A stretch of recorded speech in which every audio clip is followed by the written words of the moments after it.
존경하고 사랑하는 윤석열 대통령님께. 대통령님 안녕하십니까? 저는 서울에서 경호 업무를 수행하고 있는 20대 여자 경호원입니다. 저는 그저 이 나라를 지키기 위해 매일 현장에 서는 수많은 보안 요원 중 한 명일 뿐입니다. 하지만 오늘은 제 이름이 아니라 제 마음을, 제 진심을, 제 절규를 대통령님께 전하고 싶습니다. 대통령님께서 지금 어디에 계신지 압니다. 서울구치소 1.8평 남짓한 독방. 그곳에 이 나라의 대통령이, 국민이 선거로 선택한 지도자가 계십니다. 제가 이 편지를 쓰는 지금도 대통령님은 그 좁은 공간에서 차가운 시멘트 벽을 보고 계실 것입니다. 매일 뉴스를 볼 때마다 가슴이 찢어집니다. 대통령이 구치소에서 몇 번째 밤을 보냈다. 면회 신청이 또 기각되었다. 재판이 연기되었다. 이런 소식들이 마치 일상인 것처럼 보도됩니다. 하지만 저에게는 결코 일상이 될 수 없습니다. 매일이 고통입니다. 매일이 분노입니다. 매일이 슬픔입니다. 대통령님, 저는 경호원입니다. 사람을 지키는 것이 제 직업입니다. 위험으로부터 보호하고 위협을 사전에 차단하고 안전을 책임지는 것이 제가 하는 일입니다. 저는 이 일을 자랑스럽게 생각합니다. 누군가의 생명을 지킨다는 것, 그것보다 더 숭고한 일이 있을까요? 경호원이 되기까지의 길은 험난했습니다. 경호원이 되기까지 쉽지 않았습니다. 여자라는 이유로 수없이 거절당했습니다. 여자가 무슨 경호를 해? 체력이 부족할 텐데. 위험한 일인데 감당할 수 있어? 남자 경호원들 사이에서 어떻게 일해? 이런 말들을 귀가 따갑도록 들었습니다. 면접관들의 회의적인 눈빛을 잊을 수 없습니다. 여자라서 안 된다고 직접적으로 말하지는 않았지만 그들의 표정에서 다 보였습니다. 몇 번이고 떨어졌습니다. 좌절했습니다. 울기도 했습니다. 하지만 저는 포기하지 않았습니다. 남자 지원자들보다 2배로 훈련했습니다. 아니, 3배로 훈련했습니다. 새벽 5시에 일어나 10km를 뛰었습니다. 저녁에는 체육관에서 근력 운동을 했습니다. 주말에도 쉬지 않았습니다. 태권도, 합기도, 유도를 배웠습니다. 검은 띠를 땄습니다. 사격 훈련을 받았습니다. 처음에는 총을 쏘는 것이 무서웠습니다. 하지만 수백 번, 수천 번 연습했습니다. 이제는 명중률이 남자 동료들보다 높습니다. 위기 상황 대처 시뮬레이션을 수백 번 반복했습니다. 테러 상황, 납치 시도, 총격 사건, 폭발물 위협. 온갖 시나리오를 머릿속에 집어넣었습니다. 몸이 자동으로 반응하도록 훈련했습니다. 응급처치도 배웠습니다. CPR, 심폐소생술, 지혈법, 골절처치. 경호 대상이 부상당했을 때 즉시 대처할 수 있어야 하니까요. 운전 훈련도 받았습니다. 고속주행, 추격회피, 긴급 탈출. 영화에서나 보던 것들을 실제로 배웠습니다. 처음에는 무서웠지만 이제는 자신 있습니다. 그리고 증명했습니다. 여자도 할 수 있다는 것을. 체력만이 전부가 아니라는 것을. 관찰력, 직관력, 순간 판단력이 때로는 완력보다 중요하다는 것을. 여자 경호원의 장점이 있습니다. 첫째, 관찰력이 뛰어납니다. 작은 변화, 이상한 행동, 수상한 물건을 빨리 감지합니다. 둘째, 여성 경호 대상을 편하게 해줍니다. 화장실, 탈의실 같은 곳에서도 경호가 가능합니다. 셋째, 위협적으로 보이지 않아서 경계심을 덜 불러일으킵니다. 테러리스트들이 여자 경호원을 간과하는 경우가 있습니다. 그것이 오히려 우리의 강점입니다. 드디어 합격했습니다. 경호복을 입은 날 거울 앞에 섰습니다. 눈물이 났습니다. 이것이 제가 꿈꾸던 모습이었습니다. 검은색 정장, 이어폰, 선글라스. 저는 이제 누군가를 지키는 사람이 되었습니다. 어머니께 전화했습니다. 엄마, 나 합격했어. 경호원 됐어. 어머니는 우셨습니다. 기쁨의 눈물인지 걱정의 눈물인지 알 수 없었습니다. 아마 둘 다였을 것입니다. 대통령님, 제가 왜 이 일을 선택했는지 말씀드리고 싶습니다. 제가 중학생이었을 때 일입니다. 밤늦게 학원에서 집으로 돌아가는 길이었습니다. 겨울이었습니다. 날이 일찍 어두워졌습니다. 버스에서 내려 집까지 10분 정도 걸어야 했습니다. 어두운 골목에서 한 남자가 저를 따라왔습니다. 처음에는 우연인 줄 알았습니다. 하지만 제가 속도를 바꾸면 그 남자도 속도를 바꿨습니다. 제가 멈추면 그도 멈췄습니다. 무서웠습니다. 심장이 터질 것 같았습니다. 손에 땀이 났습니다. 빨리 걸었습니다. 그 남자도 빨리 걸었습니다. 뛰고 싶었지만 다리가 떨려서 제대로 뛸 수 없었습니다. 휴대폰을 꺼내려 했습니다. 하지만 손이 떨려서 가방 지퍼를 열 수 없었습니다. 소리를 지르려 했습니다. 하지만 목이 메어서 소리가 나오지 않았습니다. 그때 한 여성 경찰관이 나타났습니다. 순찰 중이었던 것 같습니다. 학생, 괜찮아? 그분이 제 옆에 서자 그 남자는 사라졌습니다. 마치 처음부터 없었던 것처럼. 저는 그제야 울음을 터뜨렸습니다. 억눌렀던 공포가 한꺼번에 쏟아졌습니다. 그분은 제 어깨를 토닥이며 말했습니다. 괜찮아. 이제 안전해.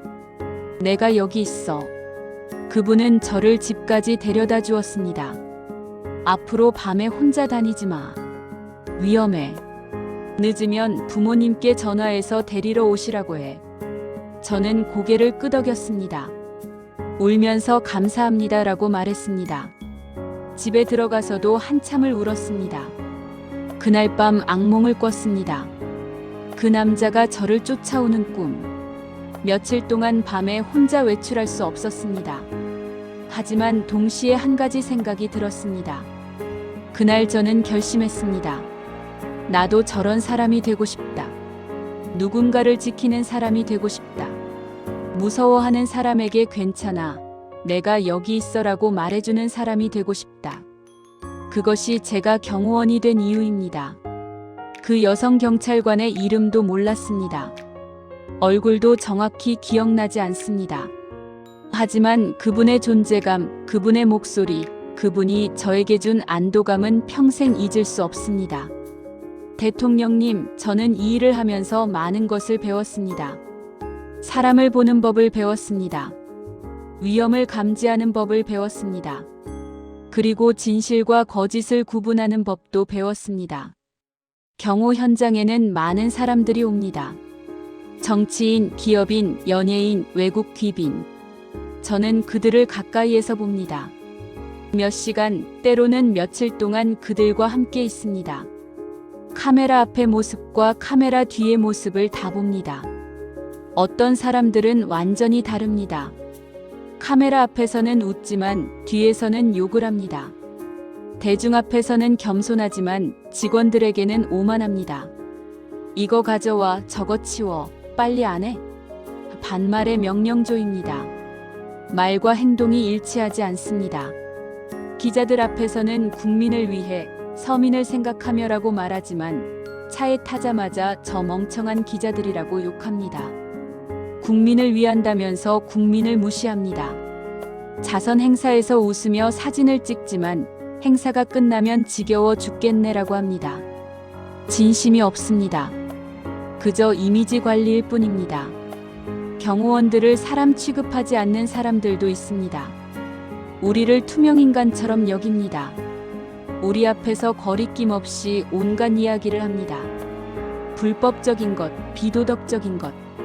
우리가 입을 다물 것이라고 믿기 때문입니다. 하지만 어떤 사람들은 일관됩니다. 카메라가 있든 없든 같습니다. 높은 사람에게나 낮은 사람에게나 똑같이 예의를 지킵니다. 진심이 느껴집니다. 경호원들에게도 인사합니다. 수고하십니다. 고맙습니다. 식사하셨어요? 작은 말이지만 큰 의미가 있습니다. 우리를 사람으로 대해줍니다.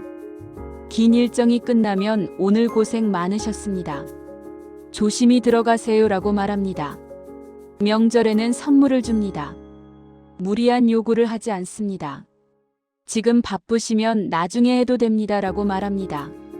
대통령님, 저는 대통령님을 직접 경호한 적은 없습니다.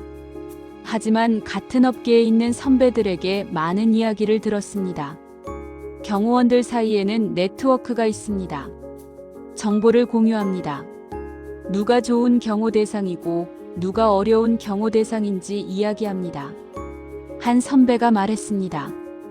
윤석열 검찰총장은 다르더라.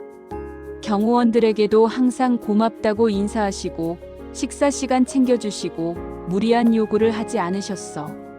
진짜 사람 됨됨이가 느껴졌지. 그 선배는 계속 말했습니다. 한 번은 새벽까지 일정이 길어졌어.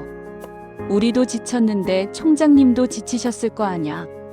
그런데 차에 타시면서 여러분도 피곤하실 텐데 늦게까지 고생 많으십니다라고 하시더라고. 그리고 다음날 아침 일정을 늦춰주셨어. 우리가 쉴 수 있게. 또 다른 선배가 말했습니다. 청와대가 압박해도 안 굽히시더라. 원칙을 지키셨어. 그런 사람이 요즘 세상에 어디 있어? 다들 눈치 보고 비위 맞추기 바쁜데.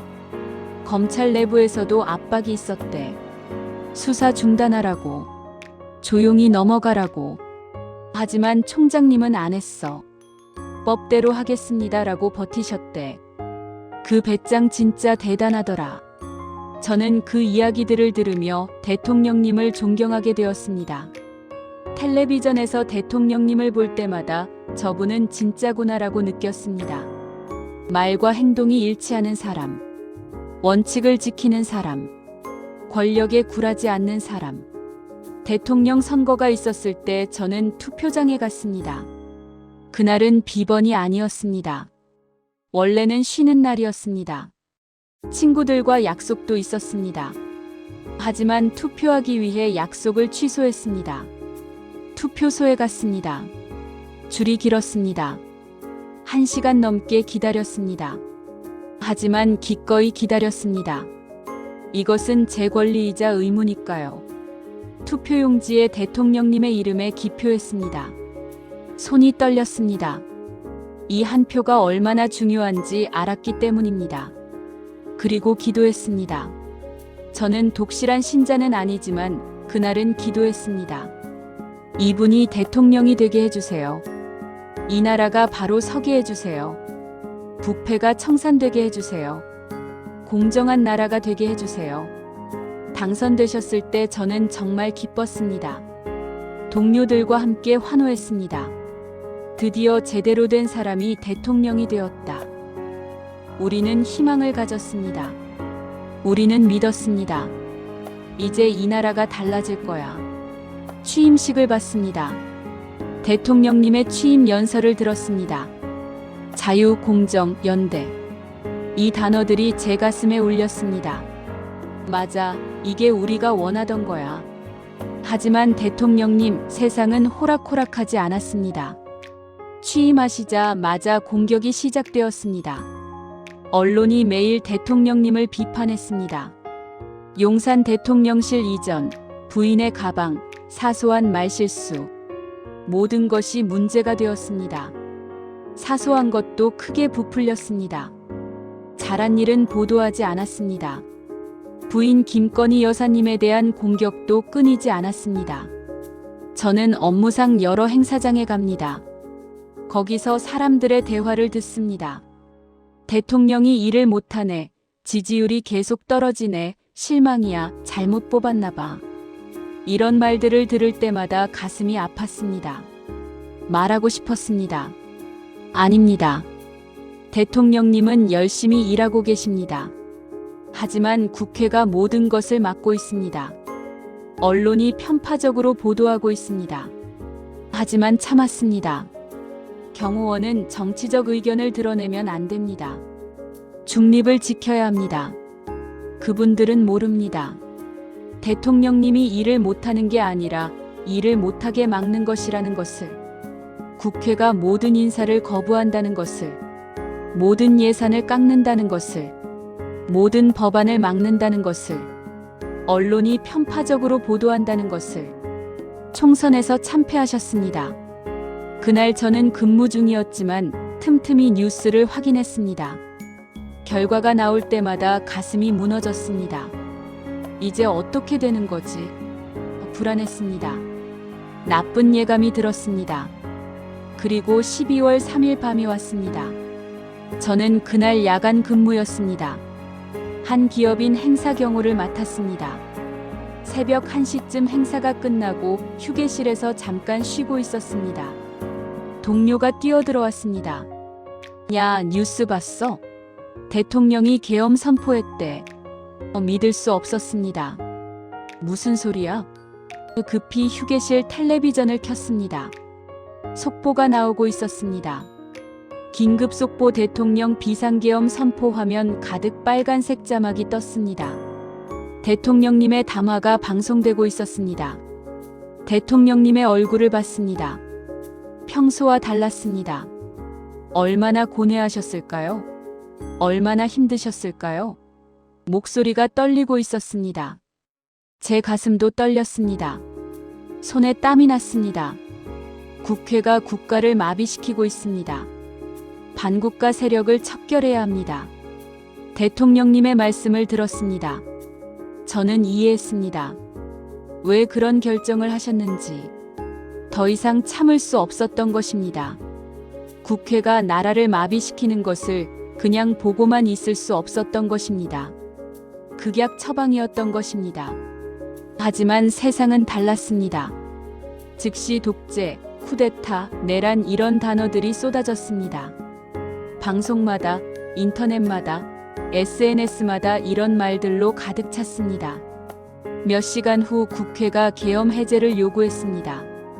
대통령님은 즉시 해제하셨습니다. 헌법대로 하셨습니다.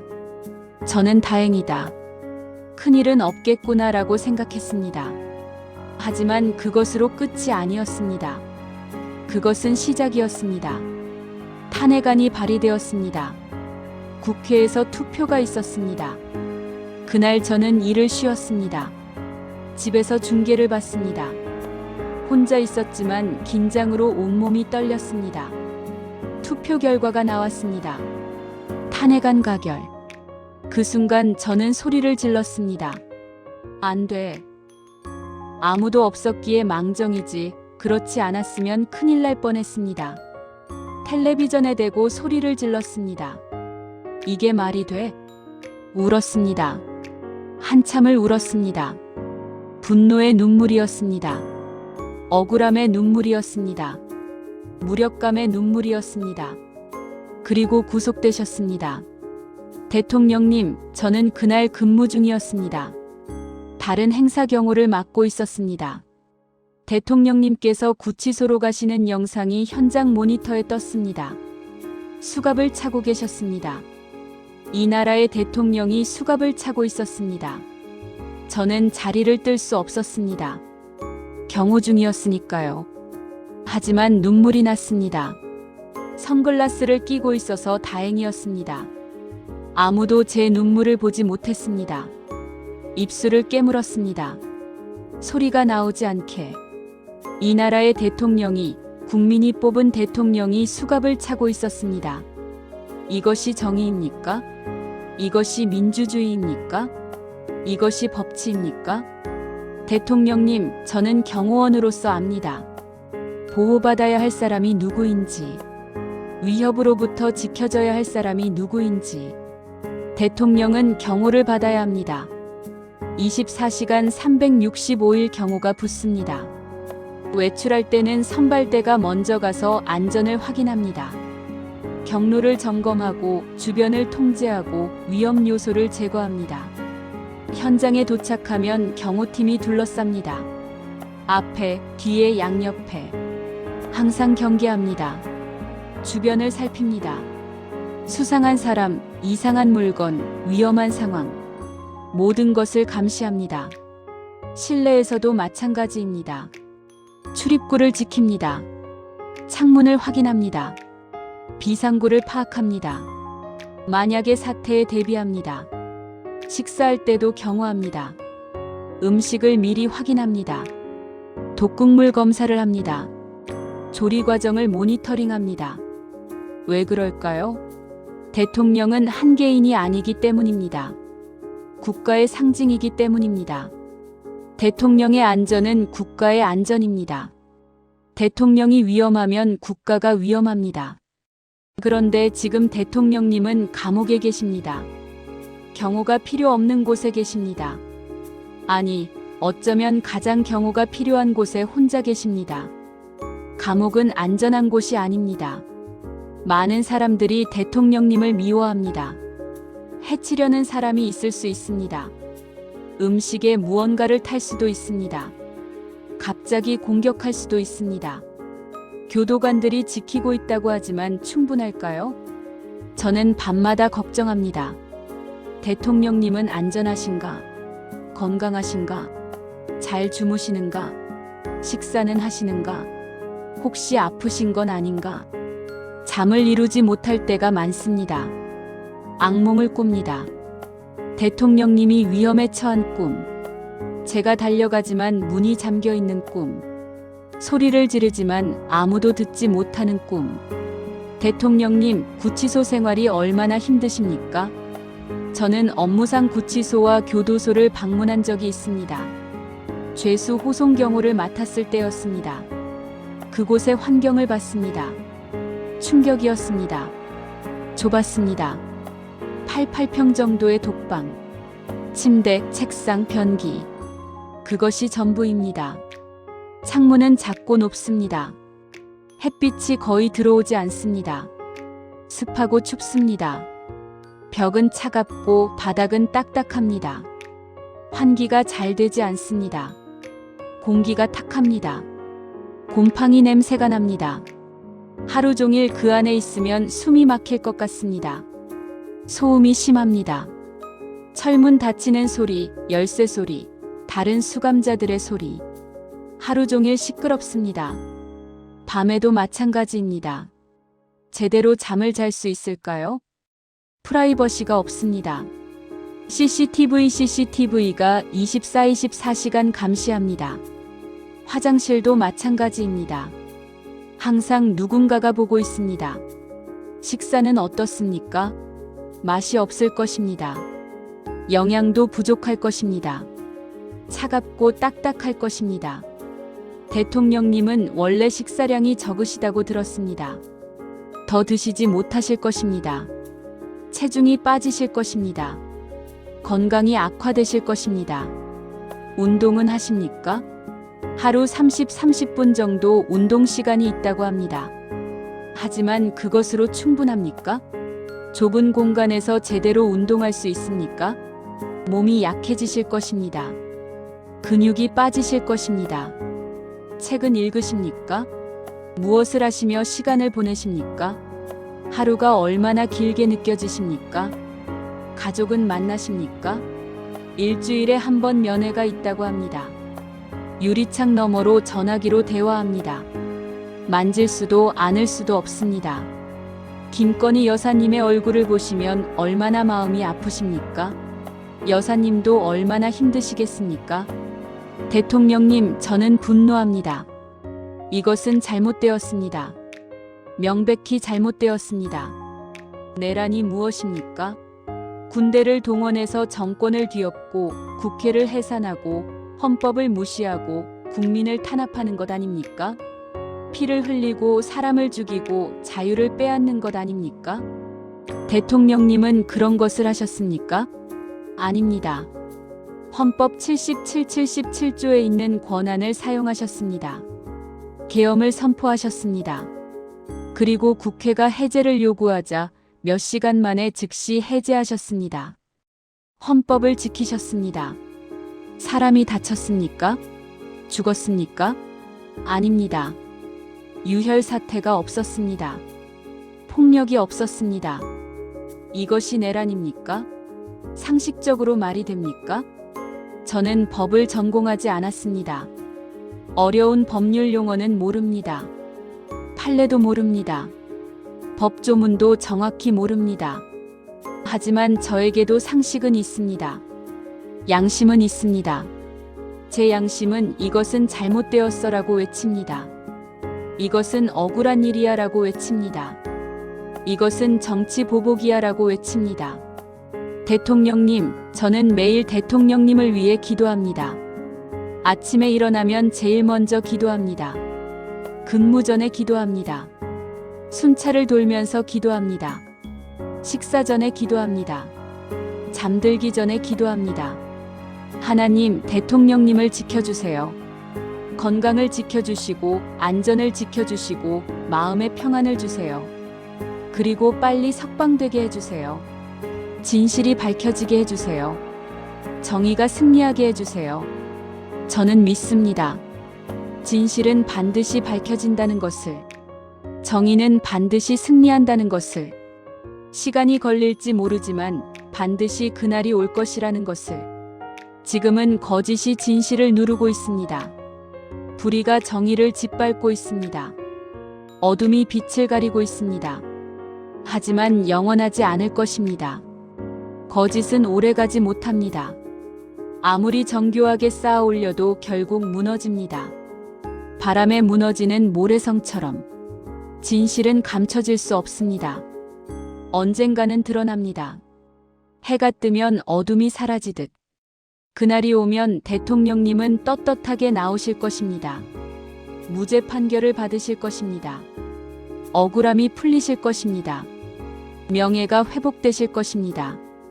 저는 그날을 기다립니다. 손꼽아 기다립니다. 매일 달력을 보며 기다립니다. 그날이 오면 저는 구치소 앞으로 갈 것입니다. 경호복을 입고 갈 것입니다. 아니, 경호복을 입지 않아도 됩니다. 평범한 옷을 입고 갈 것입니다. 한 국민으로서 갈 것입니다. 태극기를 들고 갈 것입니다. 큰 태극기를. 그리고 큰 소리로 외칠 것입니다. 대통령님 환영합니다. 고생 많으셨습니다. 수고하셨습니다. 대한민국 만세. 대통령님, 저는 20대입니다. 아직 젊습니다.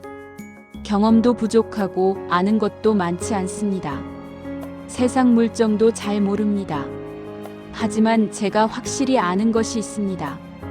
무엇이 옳고 무엇이 그른지, 무엇이 정의이고 무엇이 불의인지, 누가 진실하고 누가 거짓된지. 대통령님은 옳은 일을 하셨습니다. 이 나라를 바로 세우려 하셨습니다. 부패와 싸우셨습니다. 불의와 맞서셨습니다. 원칙을 지키셨습니다. 완벽하셨습니까? 아닙니다. 실수도 하셨고 부족한 점도 있으셨습니다. 소통이 부족하다는 비판도 있었습니다. 하지만 대통령님의 마음은 진실했습니다. 이 나라를 사랑하는 마음은 진심이었습니다. 국민을 위하는 마음은 진심이었습니다. 저는 그것을 압니다. 그리고 믿습니다. 그래서 지지합니다. 대통령님 힘내십시오. 포기하지 마십시오. 대통령님을 지지하는 국민들이 많습니다. 언론은 보도하지 않지만 우리는 여기 있습니다. 저 같은 20대 젊은이들도 많습니다. 우리는 대통령님을 믿습니다. 우리는 대통령님 편입니다. 언론은 젊은이들은 윤석열을 지지하지 않는다고 말합니다. 거짓입니다. 통계를 조작합니다. 자기들이 원하는 답만 보도합니다. 제 주변의 많은 동료들이 대통령님을 지지합니다. 경호원, 경찰관, 소방관, 군인. 이 나라를 지키는 사람들은 압니다. 누가 진짜로 이 나라를 위하는 사람인지, 누가 진심인지. 저는 보잘것없는 20대 여자 경호원입니다. 가진 것도 없고 힘도 없고 영향력도 없습니다. 하지만 저에게는 양심이 있고 용기가 있고 신념이 있습니다. 그리고 행동할 의지가 있습니다. 저는 대통령님 편입니다. 끝까지 대통령님 편에 설 것입니다. 세상이 뭐라고 하든 언론이 뭐라고 하든 저는 흔들리지 않을 것입니다. 대통령님, 몸 건강히 지키십시오. 마음 강하게 가지십시오. 이 시련도 지나갈 것입니다. 반드시 이겨내실 것입니다. 저는 믿습니다. 다시 뵐 날을 손꼽아 기다리며 존경과 사랑과 충성을 담아 대한민국의 한 여자 경호원 올림. 2025년 1월. 추신 대통령님, 추운 겨울입니다. 따뜻하게 지내고 계십니까? 감옥은 춥다고 들었습니다. 난방이 잘 되지 않는다고 들었습니다. 이불은 충분하십니까? 두껍습니까? 옷은 따뜻하게 입고 계십니까? 감기 조심하십시오. 식사는 잘하고 계십니까? 입맛이 없으시겠지만 드셔야 합니다. 건강을 지키셔야 합니다. 나오실 때까지 건강하셔야 합니다. 억지로라도 드십시오. 운동도 하십시오. 몸이 약해지면 안 됩니다. 매일 조금씩이라도 움직이십시오. 스트레칭이라도 하십시오. 책을 읽으십시오. 시간을 보내는데 도움이 될 것입니다. 마음의 양식이 될 것입니다. 김건희 여사님도 안부 전해주십시오. 여사님도 얼마나 힘드시겠습니까? 서로 의지하시고 힘내시기를 바랍니다. 곧 다시 함께 하실 수 있을 것입니다. 저는 매일 기도하겠습니다. 매일 대통령님을 생각하겠습니다. 그리고 제가 할 수 있는 일을 하겠습니다. 저는 경호원입니다. 사람을 지키는 사람입니다. 지금 제가 대통령님을 직접 지킬 수는 없습니다. 하지만 다른 방법으로 지키겠습니다. 진실을 말하겠습니다. 주변 사람들에게 진실을 알리겠습니다. 침묵하지 않겠습니다.